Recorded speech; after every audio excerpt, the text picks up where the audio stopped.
everyone, assalamualaikum warahmatullahi wabarakatuh. Welcome back to my YouTube channel Suci Maulia. Pada kesempatan kali ini aku akan membahas tentang bagaimana ekonomi membentuk pilihan harian Anda. Oke, ketika kita mendengar kata ekonomi, pikiran kita seringkali melayang pada grafik bursa saham ya teman-teman, yang rumit, yang sulit gitu. Nah, kebijakan bank sentral atau perdebatan para menteri di televisi mengenai angka pertumbuhan PDB, karena hal ini sangat mudah untuk berasumsi bahwa ekonomi adalah ilmu yang jauh dari jangkauan kita, sesuatu yang hanya terjadi di ruang rapat korporat atau ruang kuliah akademis. Namun, asumsi tersebut itu sepenuhnya hanya keliru. Ekonomi bukan hanya tentang ruang, teman-teman. Dan jalurnya tidak terbatas pada gedung-gedung yang tinggi atau perkantoran. Nah, pada inti yang paling besar, ekonomi adalah studi tentang perilaku manusia atau kehidupan sehari-hari yang dipraktikkan oleh kita. Ini adalah ilmu tentang bagaimana kita membuat keputusan di tengah kondisi kelangkaan atau scarcity, karena waktu, uang, dan energi kita yang sangat sekali terbatas. Nah, sementara keinginan kita tuh tidak ada habisnya. Kita dipaksa untuk membuat pilihan setiap jam dalam hidup kita. Saat Anda memilih untuk menekan tombol snooze di alarm pagi hari, memutuskan antara membeli jus segar atau es kopi susu, atau menimbang apakah harus membuka media sosial atau belajar untuk ujian. Anda sedang aktif pada berpartisipasi dalam sistem ekonomi. Itu termasuk sistem ekonomi juga.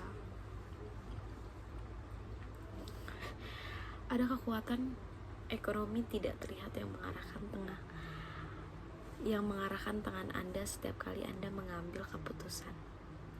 Dengan membongkar kekuatan tersembunyi ini, Anda dapat melihat dunia dengan jauh lebih jernih, mengambil keputusan yang lebih tajam, dan mengelola sumber daya yang Anda miliki dengan jauh lebih cerdas. Kita akan membahas tentang pengorbanan yang tak terlihat atau kelangkaan dan biaya peluang atau opportunity cost.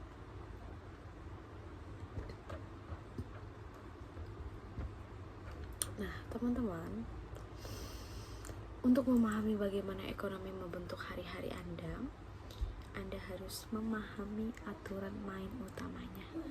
Anda tidak bisa memiliki segalanya. Ini disebut sebagai prinsip kelangkaan. Karena sumber daya fisik kita itu terbatas. Setiap pilihan yang Anda ambil secara otomatis menuntut sebuah pengorbanan. Dari sinilah lahir konsep paling penting dalam ekonomi praktis, yaitu biaya peluang atau opportunity cost. Biaya peluang dalam kehidupan sehari-hari itu ada dari dilema belajar vs main. Bayangkan ini hari Jumat malam. Anda memiliki ujian penting di hari Senin, tetapi teman-teman Anda mengajak makan malam dan menonton bioskop. Katanya biar refreshing sebelum ujian. Jika Anda memilih ikut pergi, biaya sebenarnya adalah keputusan itu bukan sekedar harga tiket bioskop dan makanan. Biaya peluang yang sesungguhnya adalah nilai dari ujian kalian, karena kalian meninggalkan waktu belajar. Nilai ujian yang tinggi mungkin Anda lewatkan karena kehilangan waktu belajar selama 4 jam tersebut untuk menonton bioskop. Dan yang kedua, contohnya pilihan karir dan kuliah. Pikirkan seseorang mahasiswa yang memutuskan untuk melanjutkan kuliah. Biaya kuliah bukan hanya tentang uang semesteran dan buku. Biaya peluangnya juga mencakup gaji penuh waktu yang seharusnya bisa mereka hasilkan selama 4 tahun jika mereka langsung bekerja alih-alih duduk di dalam kelas. Kapanpun Anda berkata, saya tidak punya waktu untuk berolahraga, atau saya tidak punya uang untuk menabung, apa yang sebenarnya Anda katakan adalah saya memilih untuk mengalokasikan sumber daya yang terbatas untuk hal lain karena biaya peluangnya terlalu tinggi bagi saya. Ketika Anda memulai hari Anda dari sudut pandang biaya peluang, Anda tidak lagi menilai sesuatu hanya dari label harga uangnya, melainkan dari nilai waktu dan gaya hidup yang Anda korbankan. Terus yang kedua, berpikir pada batasan. Mengapa otak kita menghitung kepuasan tambahan? Bayangkan Anda terdampar di padang gurun yang kering dan panas selama 2 hari penuh tanpa seteguk air pun. Tiba-tiba Anda menemukan sebuah kedai kecil yang menjual botol air dingin dengan harga 50.000. Anda akan dengan sangat senang hati menyerahkan uang tersebut karena botol air pertama itu benar-benar menyelamatkan nyawa Anda. Karena bayangkan aja di padang gurun apakah ada air dan kalian menemukan kedai, berapapun harganya kan kalian bayar, ya kan? Dan sekarang bayangkan Anda membeli botol kedua, rasanya masih sangat menyegarkan.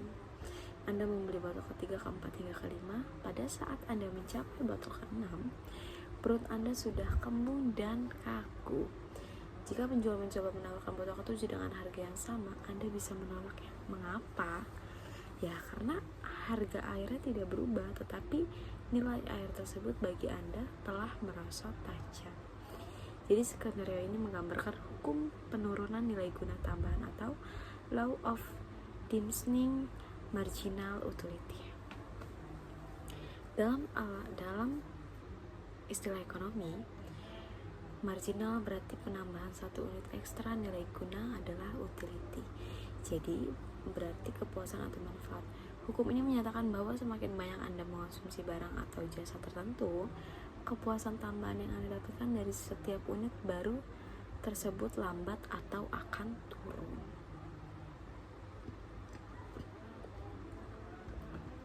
Gitu teman-teman. Terus yang ketiga itu ada tangan tak terlihat, hukum penawaran, permintaan, dan pasar.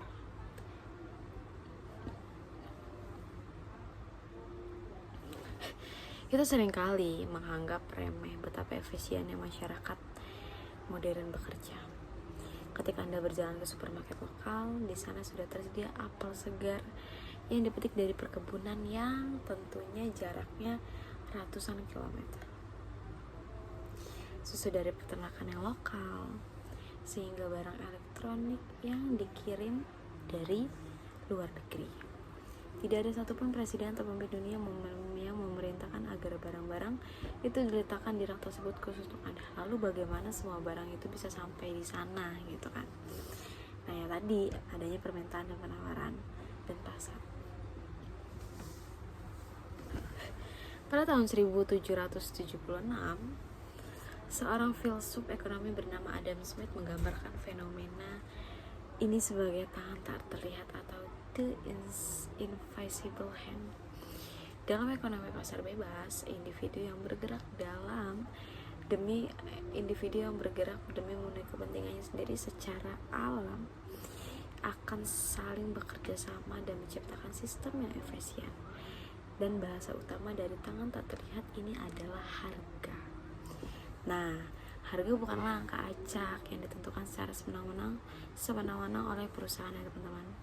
Harga adalah sinyal canggih yang digerakkan sepenuhnya dari permintaan, demand, dan penawaran supply.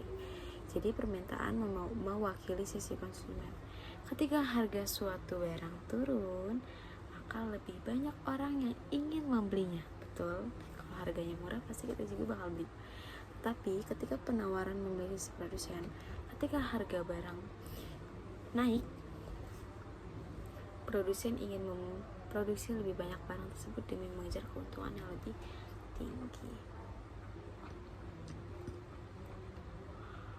Nah, kesimpulan menjadi masyarakat yang melek ekonomi. Seperti yang kita telah bongkar bersama, ekonomi bukanlah naskah kaku yang ditulis oleh para analis di gedung pencakar langit.